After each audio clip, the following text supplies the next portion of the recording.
Hello, everyone, and welcome back to Self Obsessed. In today's episode, I'm going to be sharing with you all 10 super simple and easy habits that absolutely transformed my life for the better that you girls can also implement to see significant progress on your journey. None of these habits are about taking out extra time in your week, but more so about looking at things differently, shifting your mindset, or simply changing the way you're doing certain things to be able to work smarter and not harder. The idea of changing your life, getting your dream life, achieving your goals can seem so scary to some because it's such an overwhelming task. And it's such an overwhelming, intense way of saying that you're about to change your life for the better. It should bring on so much excitement and so much motivation, but instead, of course, you think now you have to deal with the daunting task of starting all over again or doing things a little bit differently. But I've truly learned that changing your life just comes down to a few really good, healthy habits and also taking everything one step at a time. So while I'm about to give you a lot of information in this episode, please implement them one at a time, because all of these things I had to learn over years of my life. I didn't just implement them all tomorrow like that. So my disclaimer for this episode is please don't put a lot of pressure on yourself. So if you're wondering, how do I change my life for the better? Then this episode is for you. Let's get right into it. Habit number 1. Building self-trust. This is a huge pillar in making sure that your life is easy, efficient, and all of your goals are flowing in the right way in the most productive direction. And the main way to build your self-trust is by sticking to your word. This means doing what you say you're going to do, e.g. going to the gym, when you say you're going to do it, e.g. at 7 a.m. as soon as you wake up in the morning, regardless of the circumstances, e.g. it's raining, you're not feeling like it, or you just want more sleep. So there are those 3 factors in sticking to your word. Notice how I didn't mention doing it in the exact way you said you were going to do it. While that is beneficial, I don't think that can play a really good role in your consistency, especially when it's something like going to the gym, moving your body, or exercising, which is so good for you. If you wake up, it's a different part of your cycle, your energy levels are considerably different than what could have been going to the gym for an hour could now be an hour walk outside listening to a podcast. You're still getting the core goal done early in the morning, like you said you would, regardless of the circumstances, to get it out of the day early so that you could focus on other goals. But the way that you did the task was a little bit different to also be super self-caring and self-loving, to attend to your needs while still meeting the goal in whatever capacity you wake up with. So what are the benefits of actually sticking to your word and approaching your goals in this way? Well, 1, it builds discipline. The second that you stop listening to your feelings and instead you prioritize your logic, the second you will finally be able to get ish done in your life. The second benefit of this is that it actually boosts your self-esteem, because let me tell you, you have never regretted going to the gym, but you have regretted not going, skipping a session, procrastinating, waking up too late. And this really links into my personal experience with this once I finally started noticing how good and accomplished and confident I felt after I went to the gym when I was a little bit tired, or when I pushed through to do an extra hour of work when it was a little bit later in the evening and all I wanted to do was relax. I felt amazing. I felt so good about myself. It increased my resilience, my confidence in my abilities to be able to get ish done and show up for myself. And so then that became my focus. It wasn't about how hard the task was, whether I wanted to do it or not. Instead, my focus shifted to, I'm going to feel so good after I do this. I'm going to be more confident in my ability to continue doing things like this. I'm going to be able to push myself harder if I push myself today in the future, which means my resilience will grow, my capabilities will grow, and I will finally be able to match the version of myself I need to be able to have all of the goals and all of the success that I am chasing after. This links into the third benefit of sticking to your word, which is the fact that you will be so self-loving. Because from now on, whenever you get a new idea, self-doubt can no longer cloud your judgment or prevent you from taking action on what you want to do. Because now you actually are, and you identify as the type of person that any single time you get a new idea and new thought, you're already doing it. You're carrying it out. You made a promise to yourself. You said you were going to do something. You said that you were going to have a New Year's resolution. You were going to do 75 hard. You're doing it. And then, of course, the final benefit of sticking to your word and building self-trust is that you free up so much time. Because before I personally mastered this habit, so much of my time and schedule was spent in the activity of catching up, because I slept in later just because I wanted to, because I procrastinated, because I was putting off a project for months. But when you start getting things done according to the allotted time that you initially agreed to yourself, Now all of a sudden you have all of this spare time. There is no time catching up on everything because you are getting it done the first time you said you were going to get it done. Now all of a sudden you can spend your evenings relaxing, chilling, spending time with your loved ones, working on your self-care, contributing to your personal development. And if you're a super ambitious person, now all of a sudden you have all of this time to contribute to these new projects that you've always wanted to get done, rather than staying stuck in the endless cycle of spending so much time getting one task done because you were procrastinating or you were preventing getting started in the first place. Okay, so then how do you actually achieve self-trust? It's super simple. Like I said in the beginning of this video, it's all about starting with super small and, most importantly, achievable steps, and then building it up with intensity from there. So you're basically taking small steps in equal increments to be able to increase your capacity and your ability to get hard decisions done. But you have to start with something super easy and something that you know can get done. This links into our human psychology and the fact that whenever we're good at something or we can get something done, it boosts our own self-esteem and then therefore our motivation to continuously do that thing because we know we're not going to fail and it's not scary. It's a super safe situation. So if you start with that type of task, it will give you that flow that you need to do the rest. Because honestly, not being a morning person and then telling yourself that you are going to wake up at 6 a.m. tomorrow, that is just self-sabotage. We are not doing that. So your first little step can be scheduling things. And this is so important because think about it. When you have a dentist appointment scheduled for 2 Thursdays from now at 1:30 p.m., you and I both know you're going to be there. There is no part of you that's going to stay in bed at that time. And so if you can do that with every other thing that is planned in your life, especially to show up for other people, then you can start doing that for yourself in your personal life. For example, your super easy, achievable beginning step can be to make reservations for a solo lunch date or solo dinner because you told yourself you wanted to be more self-loving, you wanted to start solo dating. Now you've made a reservation, it's in the calendar. And then to take it a step further, you are going to start planning things around that allotted time in your calendar so there is no getting out of it. You know you only have that 1 hour to attend that solo date and it pushes you to make sure you get it done so you don't have the excuse to put it off to another day or a later time. And finally, what really links into this is to quit the bad habit of waiting for the perfect time to come, of waiting to feel motivated, of waiting to feel inspired, because what if that day never comes? What if all of a sudden you get into a rut for 3 months and then for 3 months you don't achieve anything at all, or you're just not feeling yourself right now, or you need to wait until you're in a certain environment to be your most creative self? Absolute rubbish. We are not doing that. I had to realize that sometimes the perfect moment won't come, and it's a really self-sabotaging thing to try and wait for a certain time to come because you are literally delaying living out your dream life and bringing all of your goals to you. The real test of having a successful and efficient life is to learn how to do the things you need to do even when you don't want to do them. Habit number 2 is quarterly resets. To be really candid and honest with you guys, I used to be one of those people that would spend so much time,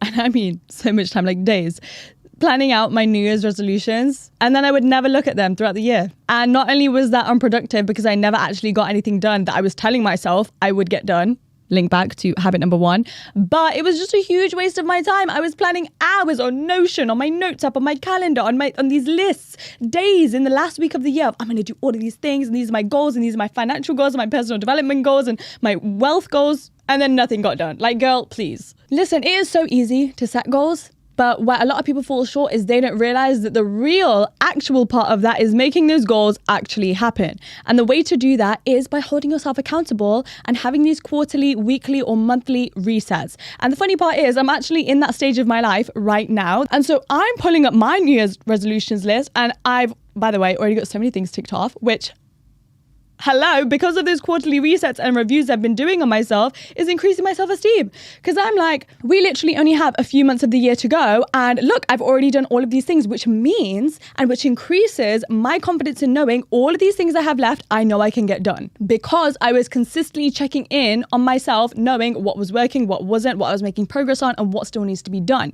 But anyways, I'm in a phase right now where I'm looking at, okay, I haven't gotten certain things done. Now, instead of feeling bad about the fact that I haven't got them done, I'm thinking about why didn't I get them done? What is the obstacle that has prevented me from getting them done? What caused me to get everything I did get done so fast and then leave these things to the end? Is it because there's a little bit of fear of failure there? Is there perfectionism around it? Is there a knowledge block around it? For example, angel investing is the last thing that I just completed on my vision board, and I literally only did it the other week. I angel invested in my first company, guys. I know how exciting. But it took me over halfway in the year to be able to do it because there was a knowledge gap there. And so that gives me more clarity on why I can or cannot get certain things done in a certain time frame. And then on top of that, there's the fact that manifestation plays a really large role in my success and what I can achieve. And so now I've actually been saying this on my Snapchat. If you follow my Snapchat, it's at Tam Kaur. I've been vlogging that on my Snapchat, if you guys know, but I'm currently in the process of updating my manifestation knowledge again, making sure that I'm still being super intentional about the best and most efficient ways to be able to visualize my dream reality and align my energy to that version of myself, because that is the key element of manifestation. And really pulling up that list and asking myself certain questions like, what are the obstacles? What are the knowledge gaps? Why have I done this? Why haven't I done this? What is preventing me? What is the scariest goal in this list and why? Gives you more clarity on how to move forward on them. And then my last top tip for this habit, because once again, it literally links into where I'm at in my life right now, is to not only look at the big picture of your goals, why those goals are there, what it contributes to, how it gets you to your dream life, is it going to turn you into the type of person you want, but also to figure out what the link and the flow is between each goal. Because like how you work on a certain subject in school or a certain task in work, when you group similar tasks or similar subjects together and you work on them in one day and then save another type of work or another type of task for another day, it allows your brain to get into a productive workflow. But we're going to do the same thing for these goals. If you look at goal number 1, which is to set up a website or set up a newsletter, and then you see goal number 2 over here was to set up a business and a website selling e-commerce, you can easily link the two together. You can start looking for a platform to host both things on, set up those integrations, and then start to have that up and running, because by doing one, you are already making progress on number 2, and then so on. And once you kind of master the knowledge that comes with those 2 initial goals, you'll be more equipped and more prepared to deal with those scary things further down your New Year's resolution or goals list. Habit number 3 is to carry out energy audits. Now, I try to do this weekly, if not definitely monthly, where I will take a step back and I will assess everything in my life, how it is working, how it might not be working, and then how it is contributing to my mood, my mental health, my happiness, and most importantly, my energy. That is so important, because one thing I've really learned over the last few years is that it is so easy to get so swept up in everything you have to do each day. I know I have every single day like planned out in my calendar of things I have to do. And then on top of that, there's always 10 random things that get chucked on top of it. And I know you guys can relate. Random stuff happens all of the time. And what that means is sometimes we can't contribute that much time to our personal development because we're just trying to get every other productive thing done to make our life work in a good way. And this is why you need to be super conscious and super intentional by taking a step back and thinking, actually, how did I spend my time this week? And this is why journaling, or if you're not a fan of journaling, I think documenting your life through a video diary is my favorite. But this basically allows you to remember what little things that you might have forgotten about your week happened. Why did you feel a certain way? Why did you go to bed upset one day? Why did you wake up feeling super sluggish and tired? What annoyed you this week? What went really well this week? What contributed to your happiness? When did you leave certain interactions feeling really inspired and amazing? When did work really annoy you and frustrate you? By asking myself these questions, being aware of my surroundings and how I was spending each day, and especially how I was feeling at the end of it, and keeping that energy audit allowed me to finally understand who or what was benefiting me and then what wasn't, and then finally giving myself the freedom to distance myself from that. And most importantly, you need to remember to do this in every single area of your life. So I'm not just talking work and productivity anymore. I mean, when it comes to spending time with your family, maybe it's a certain environment that helps you all get along better. Maybe it's a certain activity you need to do to be able to make that interaction more fruitful and more enjoyable. Maybe it comes to your friends and what you do with them, whether you go clubbing on the weekend, whether you go to a cafe, whether you have deep conversations, whether you have a daily call that's going to help you enjoy each day a little bit more. Maybe it's coming to your romantic relationship. Maybe it's down to how you control and contribute to your mental health and your mood. It's so easy to stay stuck in a cycle of familiarity that you've been doing a certain thing a certain way for so long, so you're just going to stay there and you don't really question it. Or when it comes to things like habits and routines, you've heard that you should be doing certain things a certain way for so long that you don't even realize that maybe it doesn't work for you, the way that you are, the way that your life is set out. And this is why it's really important to question yourself on these things. This links into habit number 4, which is staying mindful of your time on social media. Someone asked me this question the other day, and I actually get it a lot being a social media influencer. But people always ask me, how much time do you spend on social media, like on apps? And I'm always like, I can't even remember what I saw on social media today. Honestly, because while I do scroll on each app every single day, multiple times a day, in fact, but it's for such a short amount of time, and I'll only stay engaged if a piece of content is actually giving me joy or educating me or inspiring me in some way. Otherwise, I'm really off it. And it made me laugh because I remember for so many of my teen years, I just remember being on social media all day long. And now a few years have passed and I just think, what have I got to show for it? What did I actually learn? What did I actually gain from that? We only have 24 hours in a day. Around 8 of them are spent sleeping. So that brings us down to 16. Around 8 of those are then spent working or doing our tasks, and that's just the minimum. And then we literally have 8 hours left. A few of them are going to be spent eating and getting ready for things, or going somewhere via transport. And then a few others might be chores, laundry, and other things we have to do. We have such minimal time that we could be using to better ourselves, to bring more joy into our life, to use it for self-discovery, for learning. And instead, we're so aware of all of the trends that are going on social media. We're aware of every single scandal that is going on with celebrity lives and influencer lives. And it's like, what have we actually got to show for it?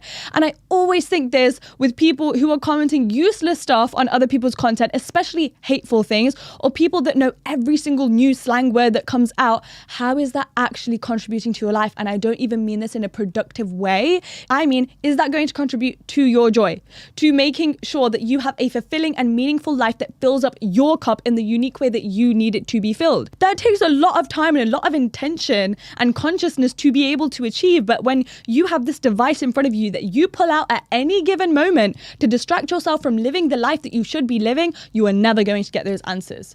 I'm not saying ban social media completely, delete the apps. I'm actually still a huge advocate for social media. But what I mean is, if you are on a train or a car journey and you have to be on your phone for the entire duration of it, there is a problem, because there is so much magic in being able to stare out the window in that time and being present with your thoughts. There is so much magic in just saying, you know what, I can be on my phone as much as I want, but the hour before bed, I'm going to use that to wind down or meditate or manifest or read, but really just detaching from all of the outside noise, because the more and more you get consumed in that, the more and more it's going to influence your thoughts, which then of course influences your reality, your stresses, what you think is or is not important. Like, it will literally influence your standards. And that's why moderation with everything. And you need to make sure that with as much time you're spending on social media, you're giving back some quality time back to yourself, just to stay in tune with your thoughts. What are your standards? What are your principles, your values, how you want to live your life, so that you don't get influenced and caught up with the noise of what everyone else thinks you should be doing.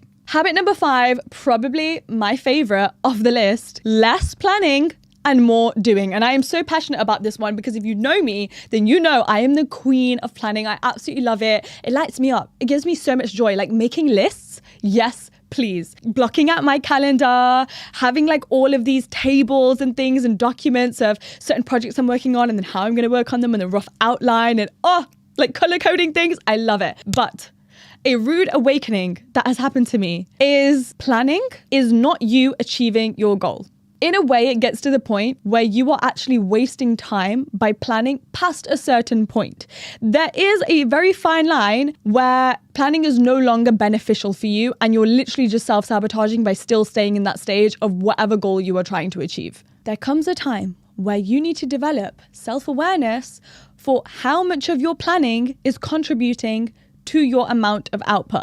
If the answer is 0% because you have spent 3 weeks planning and you haven't even taken a few of the beginning first actions to making progress on your goal, there is a problem, girl. Planning to do something is not achieving your goal. Scheduling time to do something is not achieving your goal. The only way to achieve your goal is to actually take the real action steps to do it. So I wanted to share with you guys my new strategy that I've learned as an ex over planner. So with every idea I get comes an initial plan, and I will use writing my book that recently came out as an example for this. It's called Buy Yourself the Damn Flowers. It's available to order worldwide on Amazon. The link is below this podcast episode. So the initial plan is that I had to plan the chapters, the topics that I would speak about in the book, the style of writing, the illustrations I wanted to be included. Now, while all of that planning and all of those ideals are useful, a book still hasn't been written, just from me writing those notes of what I wanted to be in the book. So after those few initial steps of planning, then we take a pause and then we go to actioning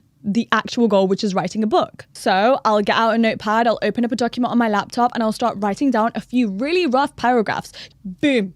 Guess what? Now 2% of my book has officially been written. It's not a lot, it's not completed, but it's officially got me on the journey, which means fear of failure, procrastination, perfectionism can no longer stop me and give me this resistance from starting the task in the first place. What I'm trying to say here is if you plan in stages while integrating actions in between, you will get a whole lot more done, a whole lot more efficiently. And once again, I'm not just talking about work and projects like book writing and businesses. I'm talking about personal development. So many of us are like, I need to start waking up earlier. I need a morning routine. I need to do this. I need to read those books. We need to action those too. Habit number 6, of course, is to take nothing personally. It's so important to understand that other people's opinions, what they say, their behaviors have got nothing to do with you and is simply a reflection of their own experiences, feelings, and behaviors. The moment I understood that literally everything that you will experience from another person is projection, it allowed me to finally stop internalizing how they treated me and all of their opinions, which allowed me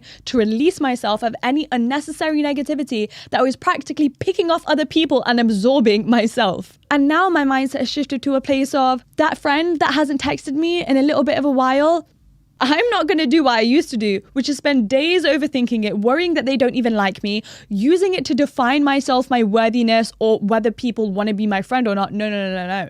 I'm detached enough to understand maybe they're just busy, they've got a lot going on. Texting me is the last thing on their mind. It's nothing for me to worry about and take personally as a weakness of mine. Or that stranger over there that wasn't very nice to you, well, they're probably just having a rough day. Or they have 1001 things on their mind that you know absolutely nothing about, where of course their behavior has nothing to do with you. When you start to detach, and when you understand that nothing is personal, you finally step away from the toxic mindset that everyone and everything is against you. And I'll actually give you guys such a funny example of something that happened in my personal life that links into this, just to show you how you can implement it, right? So over the last few months, I have been getting messages from some of you guys sending me links to certain YouTube channels who are so blatantly copying my main channel videos. I mean, the thumbnails are the exact same, the titles are the exact same, the way they speak, the way they edit, everything is a direct copy, and a lot of you have been sending that my way. Of course, it can be so frustrating when your creative editing styles, which you really thought up to be able to stand out on YouTube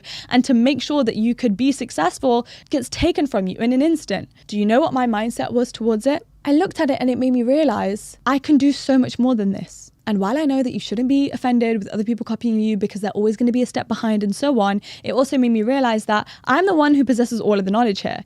And this part of my job is something that people can so easily take. And the fact that they are taking it is a testament to how good my work was, because people are taking it. But with the fact that they are taking it means I now need to take it a step further. Not only do I need to make sure that I am ahead of the curve because now my work is so diluted in a sea of other people that are doing the same thing, but also this means maybe I should start other projects now. Things that people can't take so easily like that. For example, me writing my book was a really, really good thing. Not only was it something I really wanted to do, something that I wanted to provide my audience with, it's a type of project that people can't just take like that because it takes so much time and so much effort. And so while I was being shown all of these people that were copying my work, instead it inspired me to take my work to the next level. And by the end of it, I was literally thanking the universe for giving me this experience, for allowing me to see these people copying my work, which I could have so easily thought was so unfair and get so upset and so frustrated about it. I could have even fought back. I didn't do any of that. I started thanking the universe for that experience because it inspired me to make a decision and lead me down a path that I literally wouldn't have thought of otherwise. So thanks. Habit number 7, change your boring tasks into self-care. Making your bed in the morning is for you. Going to the gym is for you. Learning a new productive skill is for you. These things are all for your benefit. So instead of seeing these things as mundane and boring tasks that you just have to get done, start instead seeing them as acts of self-care, because at the end of the day, you are doing it for your own benefit, nobody else's. I knew that going to the gym and working out was really good for you, and being under sunlight and being in nature was the right and healthy thing I should be doing. But throughout years of my life, I responded to that with, but I'm just not a nature girly. Like, I'm not outdoorsy, so I don't want to do that. Or I'm not a gym girly. girly and working out is just not my vibe and meditation is really boring, so I'm not going to do that. And guess what? All of those opinions I used to have are still very true to this day. The difference is I carry out all of those things regardless. And how do I do that and maintain consistency even though it's not things that I actually have naturally enjoyed? I shifted my perspective away from these are just healthy habits that I should be doing to I want to do these things. You know why? Because one, while I'm not outdoorsy, being in nature grounds me. It's literally a proven practice which can help release you of any negative and stagnant energy. Of course I want to do that for myself. Two, while I'm not a gym exercise girly, I literally never have been. I still don't know how to use half of those gym machines. I know that moving my body helps with my energy levels. It makes me feel so amazing when I walk out of the gym and it helps balance my hormonal levels. Three, meditation, while a lot of people see it boring, and I am no exemption from this is not the most exciting thing you can do in the day, I know that it clears my mind, it improves my focus, and improves my ability to manifest. And so now all of those habits that I used to dread or see as boring is now a daily checklist to just doing all of the things that benefits me. And so now I look at it and I'm like, of course I'm going to get those things done because I understand every single way it helps me become the type of person I want to become, make my life easier, and get me closer to the reality that I want to live in. And then in addition to that, I am also fully aware of the consequences of me not doing that. If I don't go to the gym for a few days and if I don't step out and get fresh air, then I'm going to feel really sluggish and I'm going to procrastinate and my mental health is going to drop. It's understanding the benefits and the disadvantages that are going to give you motivation more than anything and make you do the things that you might have been reluctant to start otherwise. Habit number 8, looking and acting good and professional at home. I have always done the very natural and familiar thing of if I'm working at home, which is obviously a lot right now, but even when I was a student and I used to be studying for my exams at home, I'm wearing sweats, I'm very cozy, I haven't really brushed my hair, of course I wouldn't put any makeup on, I'm just chilling, I might have my laptop on my bed and do all of my work there, I might sit on the sofa, and that's it, and I'll roll out of bed and I'll just get the things I need to get done, right? And they get done, so it's fine. Absolutely not. Let me tell you, how you start your day, the energy you bring into the day, and most importantly, the identity that you choose to have that day significantly impacts everything, especially your output.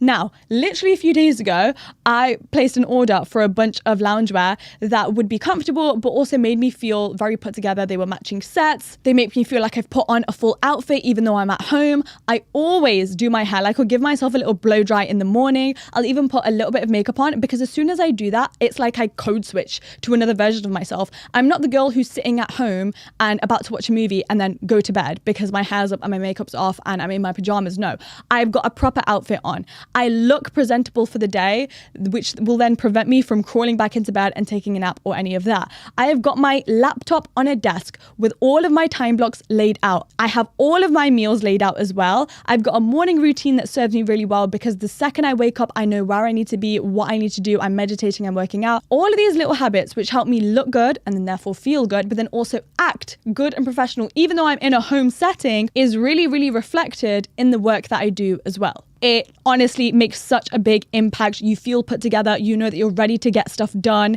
Your self-esteem is boosted. Your energy has risen as well because you're looking good and you're feeling good. I highly, highly recommend. Habit number 9 is sitting with my emotions.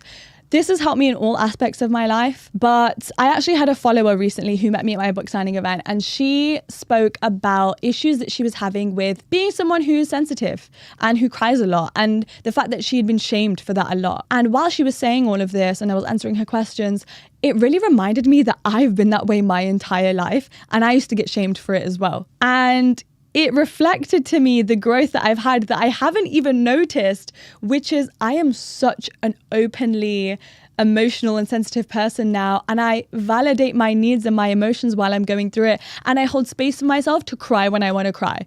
I'm not joking when I say, like, literally nothing bad needs to happen to me in the day and I'll just let myself cry because I feel so good once I've had a cry. I feel like all of that negative emotion, all of that upset, all of that overwhelm has now left my system. I literally got it out. I'll literally encourage myself to cry. If I'm feeling sad, I allow myself to sit in that sadness rather than invalidating myself and being like, nothing even happened. Why are you overreacting? You're so dramatic. Because all of those opinions aren't my own. It's outside noise and it's things that I've heard constantly throughout my life, which I've now internalized. And I'm giving all of that invalidation and unkindness to myself, which we are not about that over here. But the reason I'm saying all of this is because life gets so much easier when you start staying present in your emotions. When you are pushing things away, when you are waiting for the correct reason as to why you should feel something, you are still going to feel the emotion, but instead it's going to be prolonged or it's going to show up at the most inconvenient time. Plus, never underestimate the knowledge or the clarity or the experience that dealing with that emotion head on as it's coming to you